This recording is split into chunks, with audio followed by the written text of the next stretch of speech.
এরকম ঝাল ঝাল লোভনীয় একটি শুটকির ভর্তা হলে বলেন তো গরম ভাতের সাথে কেমন লাগবে। আমার শুটকি প্রেমী, শুটকির লাভার এরা কোথায় আছে? আজকে আমি শুটকি প্রেমীদের জন্য নিয়ে আসছি একদম সামগ্রীর শুটকির ভর্তা। তো এগুলো কক্সবাজারের অনেক দিন আগে আনা শুটকি ছিল, সংরক্ষণ করে রেখেছিলাম। তো সেগুলো বের করে আজকে ঝাল ঝাল মজাদার অনেক সুঘ্রাণের একটি ভর্তার রেসিপি শেয়ার করলাম। তো খেতে কিন্তু ভীষণ স্বাদ ছিল, আলহামদুলিল্লাহ। এরকম লেবু দিয়ে গরম ভাতের সাথে খেয়ে মাশাল্লাহ অনেকটা স্বাদ পেলাম। আর কি বলবো, জিভে জল আসার মতো একটি রেসিপি।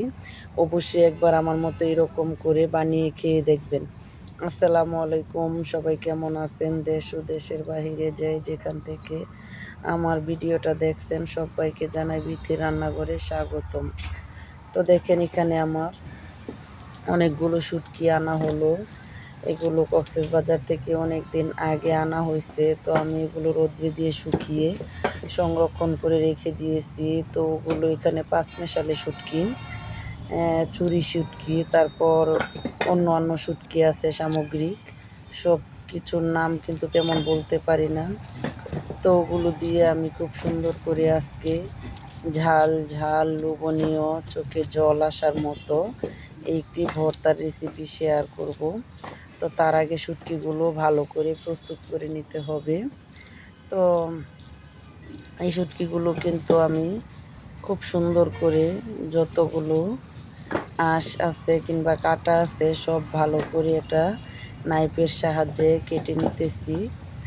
আর এইভাবে পরিষ্কার করে নিলে কোনো ধরনের তিতো লাগবে না। শুটকিতে কিন্তু শুটকিতে অনেক ধরনের বালি থাকে, তো সেগুলো কিন্তু লাগবে না আমি যেই প্রসেসে শুটকিগুলো সংরক্ষণ করতেছি।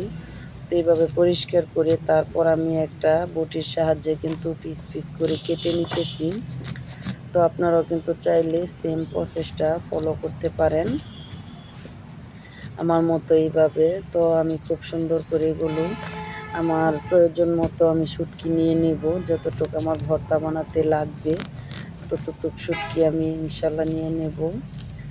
আর শুটকি কিন্তু কম বেশি দেশ এবং দেশের বাহিরে সবাই পছন্দ করে, তবে আমাদের নরসিংদী জেলায় একটু বেশি পছন্দ হয়। তো আমি আজকে সবগুলো শুটকি দিয়ে কিন্তু ভর্তা তৈরি করে নেব। আর সেজন্য কি কি উপকরণ লাগে অবশ্যই আপনাদের মাঝে নিয়ে আসব। এখানে দেখেন প্রায় 250 গ্রামের উপরে শুটকি আছে। তো আমি এগুলো সবগুলো দিয়ে আজকে ভর্তা তৈরি করব, কারণ শুটকির ভর্তা বানালে আমি একটু বেশি করে নেই, কম নেই না। একটু বেশি পরিমাণে বানালে, আর যেদিন আমি শুটকির ভর্তা তৈরি করি ওই দিন আমার ঘরে ভাতের চাউল কিন্তু একটু বাড়িয়ে দিতে হয়, কারণ শুটকির ভর্তাটা আমি অনেক পছন্দ করি। আর আমি অল্প করে খেতে আমার ভালো লাগে না, আমি বেশ বাড়িয়ে ভাতটা লাল লাল করে তারপর আমি খেয়ে নিই, সেজন্য কিন্তু একটু বেশি লাগে।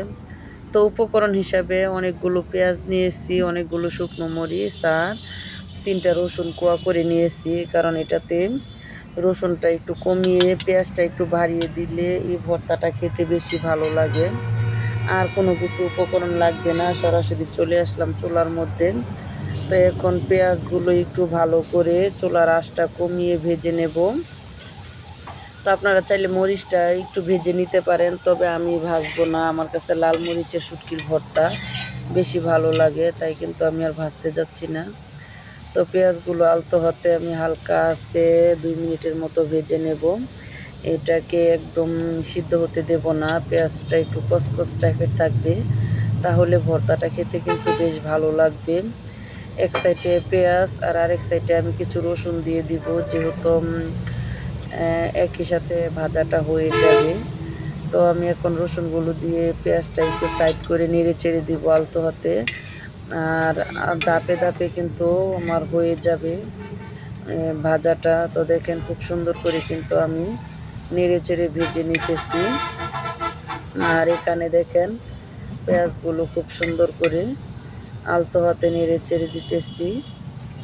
তো সব কিছু মিলিয়ে কিন্তু খুবই কম উপকরণে ভর্তাটা তৈরি করা হয়ে যাবে।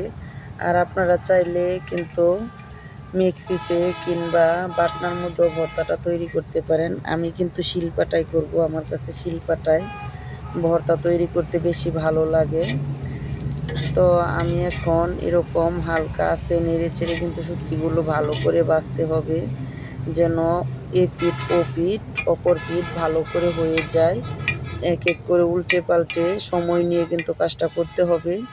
দ্রুত চুলার আঁচ বাড়িয়ে দিলে কিন্তু এক পাশ হবে, আরেক পাশ কাঁচা থাকবে, তাহলে কিন্তু ভর্তার ফ্লেভার ভালো আসবে না। সেই জন্য কিন্তু আমার দোনো সাইডে কিন্তু ভালো করে ভেজে নিতে হবে। আর চুলার আঁচ পর্যায়ে কিন্তু মিডিয়াম রাখতে হবে, কারণ যেহেতু উল্টে পাল্টে করতে হবে, এটা একটু সময়ের ব্যাপার।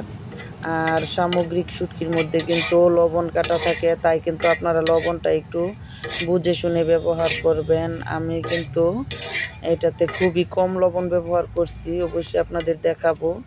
তো আপনারাও আগে যদি লবণ পরিমাণের বেশি দিয়ে দেন, তাহলে কিন্তু ভর্তাটা খাওয়া যাবে না এমনিতে নোনা হিসাবে। তো আমি ভালো করে 3 মিনিটের মতো কম আঁচে ভেজে তারপর হালকা গরম পানিতে ধুয়ে নিতেছি, দেখেন একদম পরিষ্কার করে করে। তো আপনারাও কিন্তু এভাবে সেম প্রসেসটা ফলো করতে পারেন, কারণ যেহেতু এটা সামুদ্রিক শুটকি, এটার মধ্যে এক ধরনের লবণ তো থাকবেই, আর হলো ময়লা কিংবা সামুদ্রিক বালুও কিন্তু থাকতে পারে, যেহেতু শুটকিগুলো কক্সবাজারের। সেই জন্য কিন্তু একটু ভালো করে ধুয়ে পরিষ্কার করে নিতে হবে। তো আমি এরকম পানি পাল্টিয়ে কিন্তু 2 থেকে 3 বার ধুয়ে নিয়েছি। একবার হালকা গরম পানি দিয়েছি, আর পরে কিন্তু নর্মাল পানি দিয়ে ধুয়ে নিয়েছি। আর এখন আমি ভালো করে মরিচগুলো কিন্তু বেটে নিব। তো দেখেন একদম ফ্রেশ করে বেটে নিতে হবে। আর আমি এটাতে কিন্তু কোনো প্রকারেরই করব না, বাছতে যাব না, ভাজাভাজি ভালো লাগবে না। একদম লাল মরিচের ঝাল ঝাল ভর্তাটা তৈরি করে নেব।